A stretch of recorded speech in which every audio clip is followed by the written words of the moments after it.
In 1939, Augusta Savage's sculpture stood 16 feet tall at the New York World's Fair. 5 million people came to see it. Postcards sold out everywhere. Souvenir replicas flew off the shelves. Critics called it the most powerful artwork at the fair. And then, when the fair ended, they bulldozed it. Her 16-foot masterpiece was crushed into rubble and forgotten forever. This is the story of Augusta Savage, the Florida girl whose art America loved, destroyed, and then erased from history books. Augusta Christine Fells was born on February 29, 1892 in Green Cove Springs, Florida, a tiny town near Jacksonville. She was the 7th of 14 children. Her father, Edward, was a poor Methodist minister. Money was always extremely tight.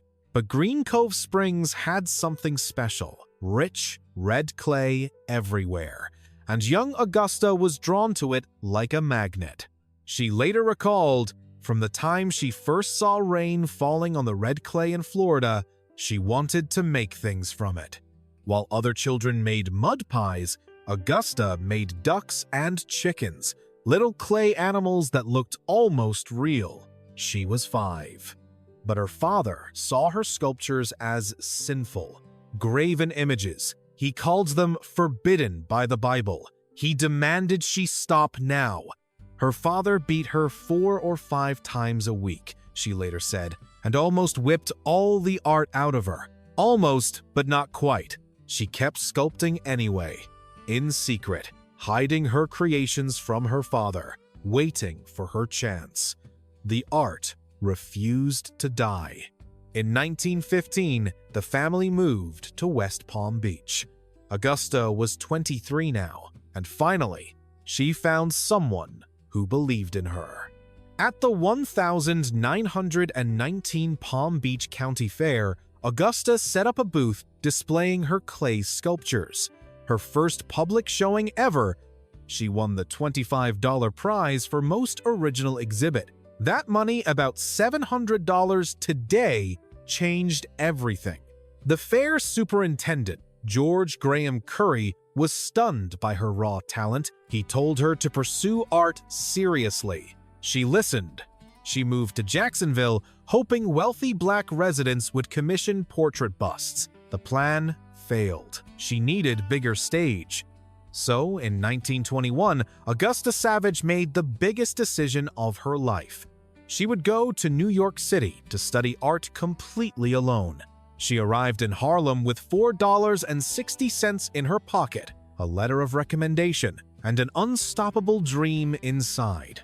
The Florida girl had made it to the city. Now she just had to prove she belonged there. She would prove it and then some. Augusta applied to Cooper Union, one of New York's best art schools and one of the very few that did not charge any tuition.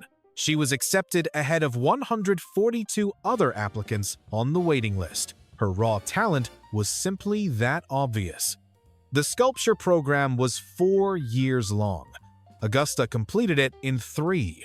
Her professors had never seen anyone progress so fast. Meanwhile, Harlem was exploding with creativity. The Harlem Renaissance was underway, a golden age of black art and literature. Word spread about Augusta's gift. She received her first major commission, a portrait bust of the legendary scholar W.E.B. Du Bois. Then came Marcus Garvey, the black nationalist leader. Augusta was becoming the sculptor of choice for Harlem's powerful figures. In 1923, an incredible opportunity arose. A summer art program in France was offering scholarships to 100 American women. The Fontainebleau School of Fine Arts, near Paris, the most prestigious program for sculptors anywhere. Augusta applied and won. She gathered donations from friends for travel expenses. She was ready to sail to France. Her dream was finally about to happen. Then came the letter. The committee had discovered she was black. Her acceptance was revoked. She would not be going to France. White students from the South had complained. They refused to share rooms with a colored girl, they said. The committee agreed. Augusta could have accepted the rejection quietly and moved on. She did not. Instead, she picked up a pen and fought back. She wrote to the New York World newspaper, exposing the racism publicly. The story made headlines on both sides of the Atlantic. She wrote that she did not want special favors, but other colored students might apply someday. She would not let them set this. The rejection only fired her with more determination to succeed, she declared publicly, and she absolutely meant every single word. One committee member, sculptor Herman McNeil, disagreed with the decision. He invited Augusta to study with him privately instead. For years, Augusta worked in steam laundries to support herself and her struggling family back home, but she never stopped sculpting. In 1929, her sculpture, Gammon, a portrait of her young nephew, landed on the cover of Opportunity magazine. Everything changed. The Julius Rosenwald Fund offered her a fellowship, $1,800 to study in Paris. 6 years later, she finally made it. She exhibited at the prestigious Salon d'Automne in Paris, won awards, studied with French masters, then came home to give back. Augusta returned to Harlem in 1931, right into the teeth of the Great Depression. Art sales had collapsed, money was very scarce. So Augusta made a choice. If she could not sell her art, she would teach it instead. She would build the next generation herself. In 1932, she opened the Savage Studio of Arts and Crafts in a Harlem basement. Anyone who wanted to learn art was always welcome. She charged nothing or almost nothing. Students who could not afford supplies used hers. She believed in them more than profit. In 1934, she became the first Black woman elected to the National Association of Women Painters and Sculptors, a historic first. She helped found the Harlem Artists Guild, fighting to get Black artists included in the Federal Works Progress Administration programs. In 1937, she became the first director of the Harlem Community Art Center. 1,500 students enrolled. Eleanor Roosevelt visited. Her students included a shy teenager named Jacob Lawrence, who would become the most celebrated Black painter in American history.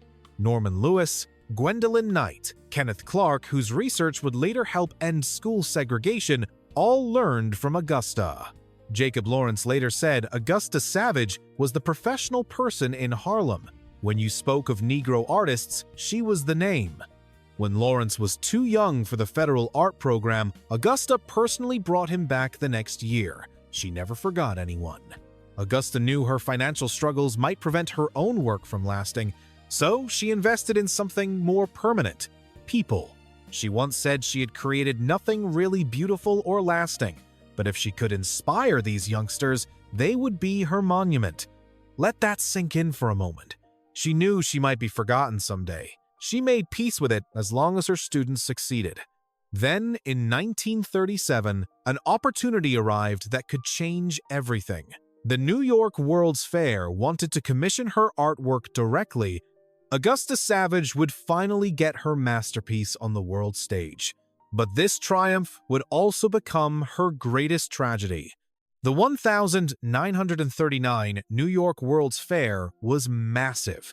The World of Tomorrow, 44 million visitors over 2 seasons, a global stage. Augusta was one of only 4 women and the only Black woman commissioned to create a sculpture. She chose to celebrate Black music. She thought of her friend James Weldon Johnson, also from Jacksonville, who had written the poem called "Lift Every Voice and Sing." Johnson wrote it in 1900 for students at Jacksonville's Stanton School. 500 children sang it on Lincoln's birthday. It spread. By the 1920s, it was known as the Black National Anthem everywhere. Augusta decided her sculpture would bring this powerful song to life. She took a leave of absence from the Harlem Community Arts Center. For 2 full years, she devoted herself entirely to the sculpture. The design was breathtaking. 12 Black singers arranged by height as the strings of a giant harp, God's arm as the sounding board. A kneeling man held sheet music in front, offering the song to the world. Every detail had deep meaning. Every figure had purpose. But Augusta faced the same problem as always: money. She could only afford plaster painted black to look like basalt, not bronze. The commission paid her just $360 for 2 years of work. About $7,000 today, still nothing. In early 1939, the sculpture was finally complete, 16 feet tall, the largest work Augusta had ever created. Her true masterpiece, the fair opened on April 30th, 1939. The harp stood in the courtyard of the Contemporary Arts Building in a place of honor. The reaction was overwhelming. Visitors photographed it constantly. One newspaper wrote that practically everyone who passed commented. Postcards sold out immediately. Metal souvenir replicas flew off the shelves. The harp was the most talked about sculpture there. Over the fair's run, an estimated 5 million people saw Augusta Savage's work, a black woman from Florida finally on the world stage. The fair ran for 2 seasons, ending in October 1940. And then came the question no one had properly answered: what happens now? Plaster is not permanent. The sculpture needed to be cast in bronze to survive, or at least moved and stored. No money for either.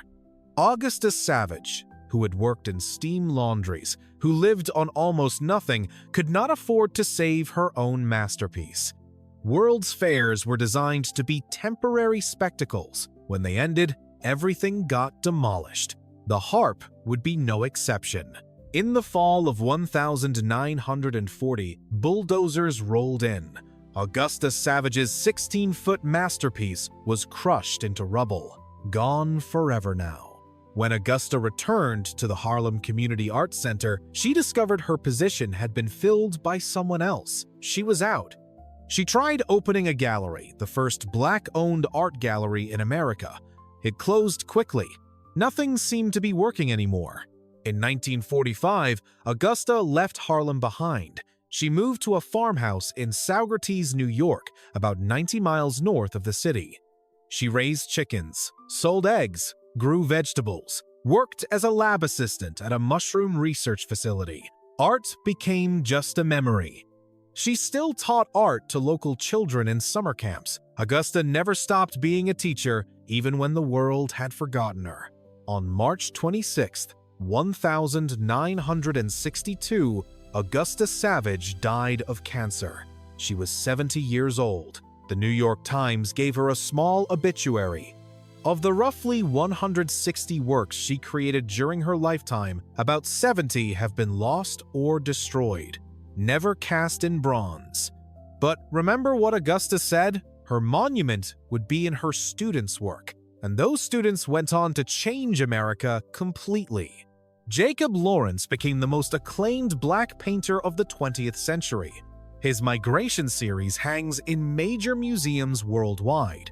Kenneth Clark's psychological research helped convince the Supreme Court to end school segregation in Brown v. Board of Education. Norman Lewis, Gwendolyn Knight, Selma Burke, who designed the portrait of FDR on the dime. All of them learned from Augusta Savage. In 2018, the first major retrospective of her work toured America. Augusta Savage, Renaissance woman, finally told her complete story. In 2024, PBS aired Searching for Augusta Savage, a documentary that reconstructed her lost masterpiece using brand new technology. Jacksonville is now planning Lift Every Voice and Sing Park with a recreation of the harp at its center. Her masterpiece may rise. Her sculpture, Gammon, sits in the Smithsonian today. Small souvenir replicas of the harp now sell at auction for thousands of dollars. And Lift Every Voice and Sing, the song that inspired her masterpiece, is now performed at Super Bowls. The anthem still endures. Augusta Savage's story is not just about one artist. It is about a system that made it nearly impossible for black artists to survive. White sculptors with wealthy patrons got their work cast in bronze for eternity. Augusta, just as talented, worked in crumbling plaster. But she did not give up or surrender. She fought for every opportunity. She opened doors that had been locked for generations before. And her real monument? It lives in every museum that hangs a Jacob Lawrence painting. Every book that cites Kenneth Clark's research. Augusta Savage was born in a small Florida town with red clay and a dream. She changed American art, and then America forgot her name. Now you know it. Augusta Christine Savage, 1892 to 1962. The Florida girl whose masterpiece was destroyed but whose legacy never died. If you want more stories like this forgotten figures who shaped America, hit subscribe now. There are so many more waiting to be told. Next time, another story America forgot. Drop a comment telling me whose story you want to hear next. I will see you very soon.